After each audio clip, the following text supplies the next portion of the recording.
Many a times people have this issue कि point format में लिखे या फिर पैरा फॉर्मेट में लिखे. लेट्स सी कहाँ पॉइंट में लिखना है, कहाँ पैरा में लिखना है.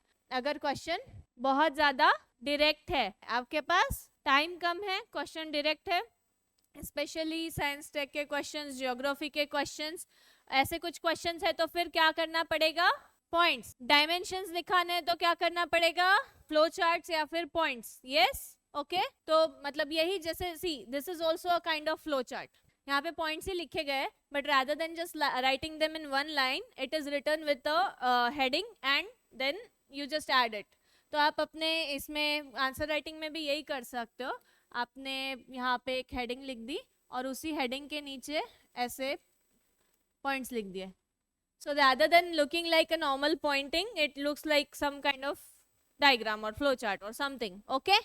तो ये भी doable है. Now, okay. So this points में कब लिखना है, जब specificity है, especially with regards to which subjects? Science, environment, geography. ये सब चीजों के लिए कौन सी method use की जाती है usually?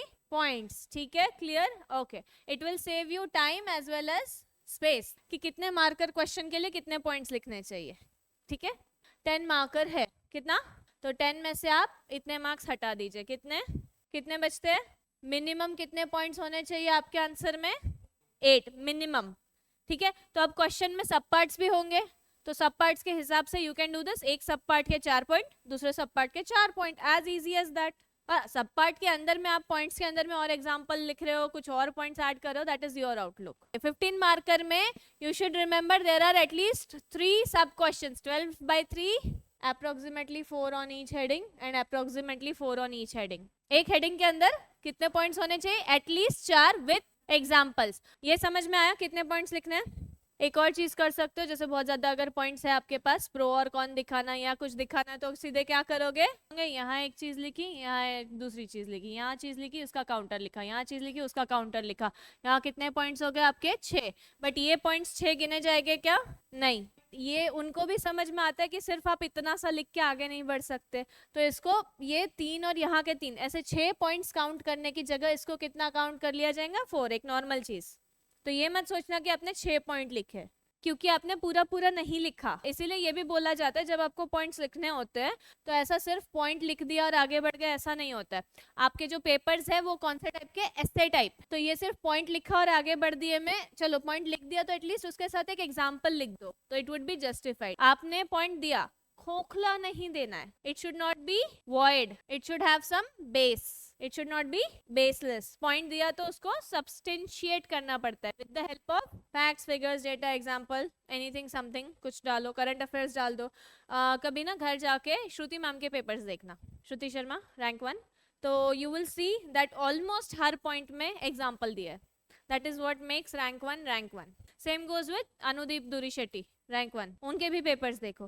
तो ये पेपर्स को रैंक 1 क्यों दिया गया वो आपको समझ में आएगा पेपर्स देखने के बाद. पेपर में क्या देखना है, अलाइनमेंट, स्ट्रक्चरिंग, प्रेजेंटेशन, कंटेक्स्ट को, वो अपना क्वेश्चन को अंडरस्टैंड कितना कर रहे हैं, एंड कितने कितने पॉइंट्स लिख रहे हैं, हर पॉइंट में एग्जाम्पल मिलेगा. अंडरस्टूड. सो दैट इज, यहाँ पे हमने डिस्कस किया कौन से टाइप के, फैक्चुअल टाइप के क्वेश्चंस में, स्पेशली ज्योग्राफी के क्वेश्चंस में, साइंस के क्वेश्चंस में, एटसेट्रा. यहाँ पे it will be visible and it will be saving time and space. What will be point format. और यहाँ पे अगर आपके पास लैंग्वेज ठीक नहीं है तो ये आपको बहुत हेल्पफुल होता है. किसी किसी को इंग्लिश में प्रॉब्लम है, इट इज फाइन. क्या English is a parameter, only to some extent. उसके लिए क्वालिफाइंग पेपर है और उसके लिए ऐसे का पेपर है. ठीक है.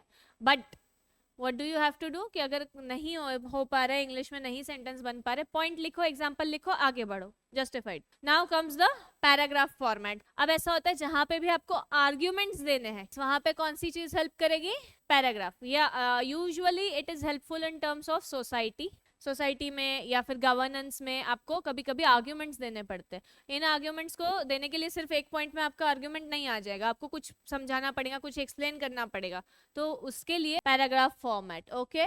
यहाँ पे para should be short and simple. आपके पैराग्राफ्स एक पेज से शुरू हो रहे हैं, खत्म ही नहीं हो रहे, दूसरे पेज पे भी चल रहे, will that be the scene, no. Your paragraph should be short and simple. अगर बड़े बड़े पैराग्राफ लिखे हैं तो फिर किसी को पढ़ने में मजा आएगा क्या, नहीं अच्छा, यहाँ पे लेस कंटेंट में, सोसाइटी वगैरह में, एक्सप्लेनेशन, एनालिसिस एंड ओपिनियंस वगैरह में you have to use Paris.